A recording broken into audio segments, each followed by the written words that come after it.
Have you ever had a mentor? Someone who provided guidance and support while initiating you into the sometimes subtle dynamics of organizations, the do's and don'ts, and the way things really work. In fact, research suggests that having had a mentor is a key factor behind professional success.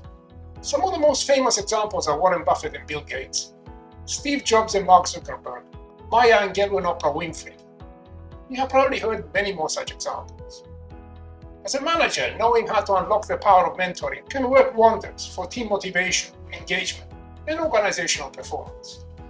It is a critical skill and it's gaining significance, particularly in the context of knowledge work, where learning and development is a key motivating factor. Hi, I'm Nikos Rosidis, CEO, management consultant, and author. This channel is devoted to raising your managerial competence, and each episode covers a core skill or competency.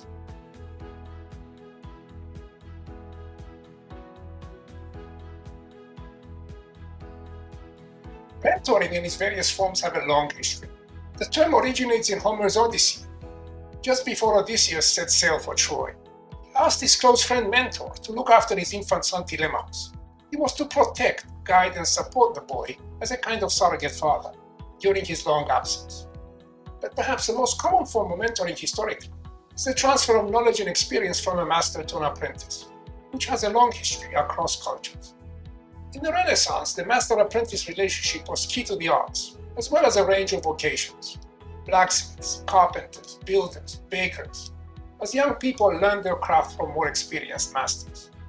Leonardo da Vinci, one of the world's greatest artists, was mentored by Andrea del Verrocchio, whose workshop in Florence was where young Leonardo perfected his talents.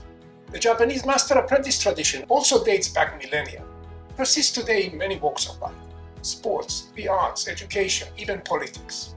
The senpai-kohai relationship is one expression of this long tradition, whereby an experienced senior, senpai, inducts a less experienced junior, kohai, in a given skill domain or profession. The master gives advice and imparts experience and knowledge in his or her area of expertise. Those of you interested in taking a deeper dive into Japanese culture may wish to look up my book, Exploring Japanese Culture, Not Inscrutable After All. Returning now to mentoring and still using the Japanese cultural context to illustrate my point, the master-apprentice tradition was a defining feature of Bushido, the way of the warrior, otherwise known as the samurai code of ethics. In the film The Last Samurai, Ken Watanabe, who plays an archetypal samurai, inducts Nathan Algren, played by Tom Cruise, into the warrior ethos and mindset. To know my enemy. I've seen what you do to your enemy.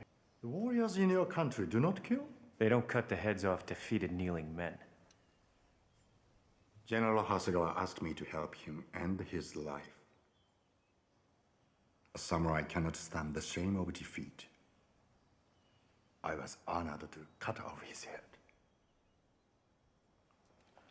Many of our customs seem strange to you, and the same is true of yours.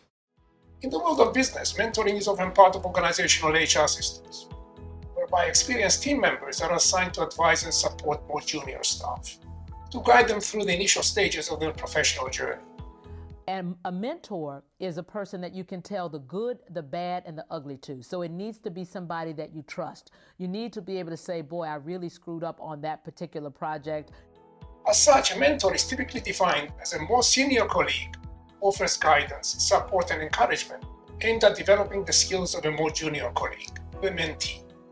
In my episode on coaching, I already touched upon the difference between mentoring and coaching, which is less directive and does not necessarily involve someone with domain expertise. But in real life, these two modes of support and learning often coexist and are not easily separated.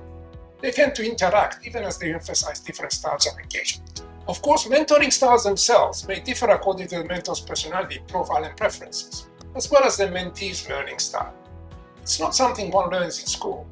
The skills required typically include domain expertise and deep knowledge of a given subject, in addition to soft skills such as active listening and perspective taking. So here are 3 tips for effective monitoring. Number 1, set expectations while gauging the mentee's learning style. Listen more and talk less, and it's always preferable to show and demonstrate rather than tell. Number 2, open and honest communication. Be truthful with the mentee. Don't sugarcoat tough issues, but be tactful when you address them. Number 3, act as a role model.